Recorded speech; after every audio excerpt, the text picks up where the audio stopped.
Je voulais profiter faire un éclaircissement sur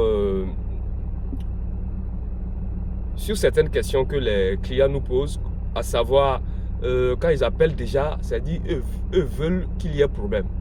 Bon, on a l'impression quoi. Quand ils t'appellent, disent que ok, mais vos parcelles là, parcelles, tu dis que c'est une parcelle de société immobilière. Est-ce qu'il n'y a pas de problème dessus? Pourquoi vous voulez qu'il y ait problème dessus? Pourquoi vous voulez qu'il y ait problème dessus? Je ne sais pas si vous oubliez que vous n'achetez pas avec un particulier, c'est avec une société immobilière. C'est-à-dire, même si aujourd'hui il y a un problème là, la société ne peut pas vous laisser. La société va vous rembourser. Ou la société trouvera forcément la solution. Va vous trouver une solution. Ça, c'est inévitable.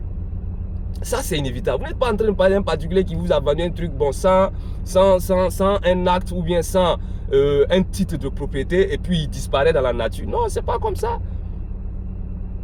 Je vais vous aider, je vais vous montrer comment ça se passe. Pour vous dire qu'il est difficile qu'une société se désengage au cas où vous achetez avec une société immobilière. À moins que la zone ne vous plaît pas.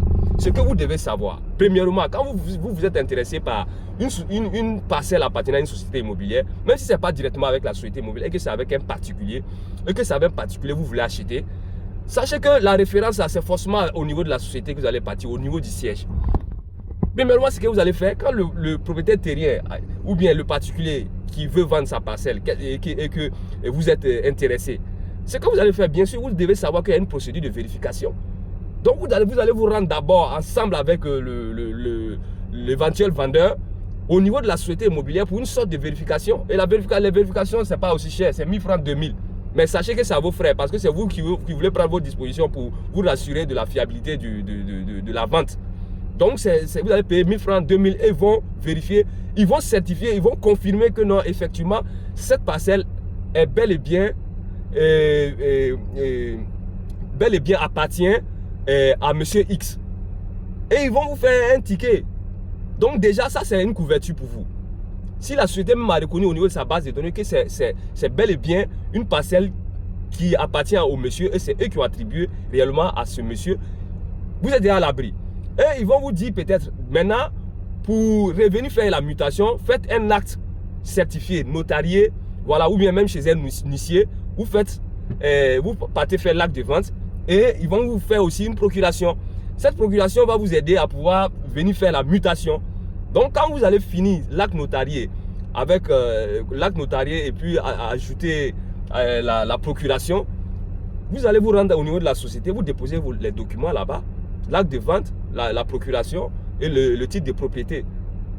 Et vous allez payer un forfait. Bon, c'est pas gratuit, hein. Voilà, ça dépend des sociétés à société. Il y a des sociétés immobilières où c'est 100 000 pour la mutation. Il y a des sociétés immobilières, c'est 200 000.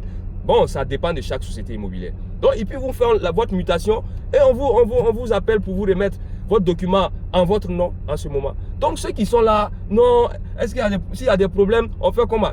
Qui vous a dit que votre argent peut partir comme ça? C'est pas possible.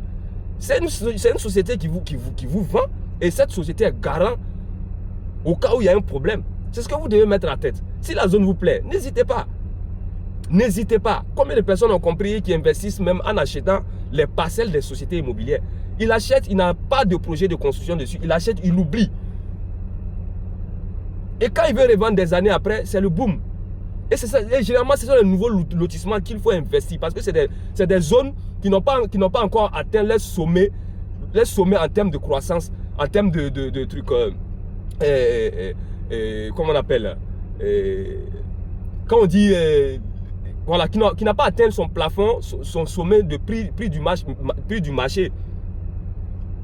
Et donc, vous avez la possibilité forcément que ça grimpe.